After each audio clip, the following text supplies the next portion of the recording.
Estamos sozinhos no universo? Essa é uma das perguntas mais antigas que a gente se faz. E ela nos joga direto numa contradição imensa. De um lado, um cosmos que, por toda lógica, deveria estar fervilhando de vida. Do outro, o que a gente encontra de fato, um silêncio absoluto. Hoje, vamos mergulhar de cabeça nessa investigação. E tudo começa aqui, com essa pergunta aparentemente simples, feita pelo físico Enrico Fermi lá em 1950. Mas não se engane, isso não era só uma curiosidade de momento. Foi o resultado de um cálculo mental rápido, mas com uma conclusão devastadora que ecoa até hoje. Vamos entender o porquê. A lógica de Fermi era bem direta. Pensa comigo. Só na nossa galáxia, a Via Láctea, a gente tem, sendo bem conservador, uns 100 bilhões de estrelas. E muitas delas são bem mais velhas que o nosso Sol. Ou seja, tiveram bilhões de anos de vantagem.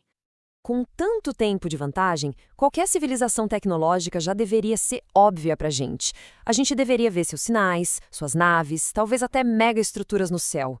Mas em vez disso, quando a gente aponta nossos radiotelescópios para o espaço, o que a gente escuta é só isso, um silêncio cósmico, profundo, que chega a ser desconcertante. E é exatamente essa contradição entre a probabilidade altíssima de existir vida e a completa ausência de qualquer evidência que a gente chama de paradoxo de Fermi. Nasceu ali numa conversa de almoço em Los Alamos, mas se transformou num dos maiores mistérios da ciência moderna. E ao longo das décadas, como a gente pode ver aqui, o paradoxo só ficou mais forte. Em 61, a equação de Drake tentou organizar as nossas chances. Depois, em 75, Michael Hart foi mais direto, dizendo que o silêncio era a prova de que não existe ninguém. E hoje? Bom, hoje a gente já descobriu milhares de planetas fora do nosso sistema solar, o que torna esse silêncio ainda mais gritante. Para tentar resolver esse mistério, a ciência, claro, foi para os números. Vamos dar uma olhada na famosa equação de Drake para ver como a matemática, na verdade, deixa tudo ainda mais intrigante. Agora, é importante entender uma coisa. A equação de Drake não foi feita para dar um número exato. Pensa nela mais como um roteiro, sabe? Uma maneira de organizar nosso raciocínio sobre todos os ingredientes necessários para uma civilização conseguir se comunicar pelo cosmos. E olha só como as descobertas recentes mudaram o jogo. Se a gente olhar para a tabela, o parâmetro FP, que é a fração de estrelas com planetas, pulou de uma estimativa de, 20% para praticamente 100%. Ou seja, a matéria-prima para a vida, os planetas, existe em todo lugar. Isso não resolve o paradoxo, pelo contrário, só piora. Isso tudo nos leva a um número que é de explodir a cabeça. Alguns cálculos recentes mostram que, a menos que a chance de uma civilização surgir seja menor que esse número aí, 10 elevado a menos 22, a gente não deveria ser a primeira. E para o universo, uma probabilidade tão ridiculamente baixa é quase impossível, o que sugere que tem alguma coisa no caminho impedindo a festa. Então, se planetas são comuns e a matemática indica que não deveríamos estar sozinhos, por que esse silêncio todo?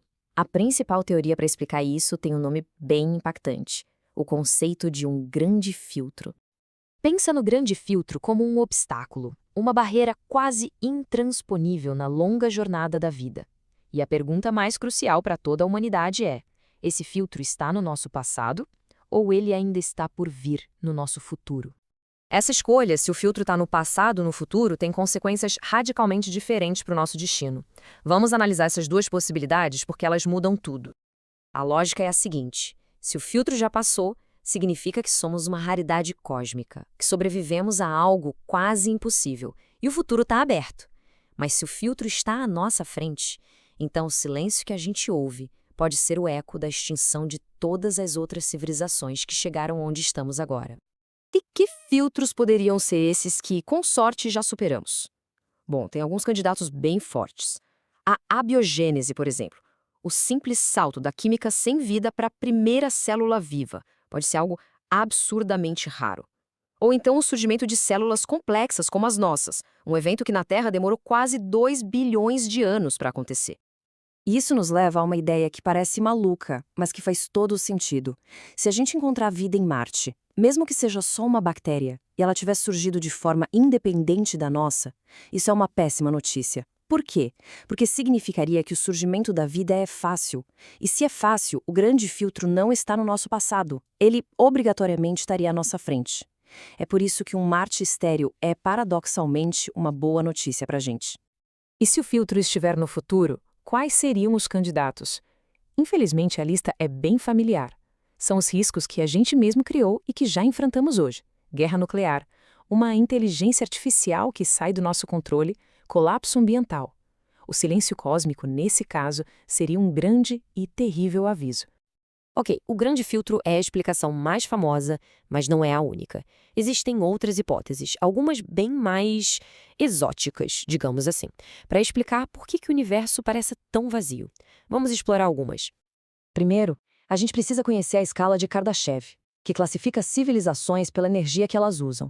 Uma civilização do tipo 2 ou 3 seria tão poderosa que o calor residual de suas tecnologias seria visível a distâncias enormes, como um farol cósmico.